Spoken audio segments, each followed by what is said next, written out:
ఆంధ్రప్రదేశ్లో ఈరోజు ఉదయం నుంచి పెన్షన్ల పంపిణీ ప్రక్రియ స్టార్ట్ అయింది. ఇందులో స్పెషల్ ఏముంది, 1వ తారీఖే కదా అనుకున్నారు కదా, ఉంది. అదేంటంటే రాష్ట్ర చరిత్రలో మొట్టమొదటిసారిగా పెన్షన్లని ఇంత భారీ మొత్తంలో దాదాపు 18,036 పెన్షన్లని తొలగించడం అనేది నిజంగా మరి సాహసోపేతమైన నిర్ణయం. ఇది మాషామాషి కాదు. అటువంటి నిర్ణయాన్ని ఈవెన్ జగన్మోహన్ రెడ్డి గారు కూడా చేయలేకపోయారు.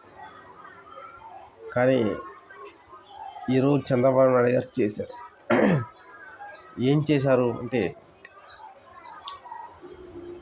వికలాంగ్ సర్టిఫికేట్లు అంటే దొంగ వికలాంగ్ సర్టిఫికేట్లు తీసుకుని ఎవరైతే ఇప్పటి వరకు పెన్షన్లు పొందుతూ వస్తున్నారో వాళ్ళని మాత్రమే తప్పించాము అని చెప్పేసి ఆంధ్రప్రదేశ్ గవర్నమెంట్ చెబుతోంది. సో మరి ఇది ప్రాసెస్ అంతా జెన్యున్గా జరిగిందా, లేకపోతే ఇందులో ఏమైనా రాజకీయాలు ఇటువంటి ఏమైనా ఉన్నాయో తెలియదు. సో ఎవరైనా బయటకు వచ్చి స్పందించేది వరకు దీని గురించి మనం ఏం చెప్పలేం. సో ఇది నిజంగా సాహసమనే చెప్పాలి. Thank you.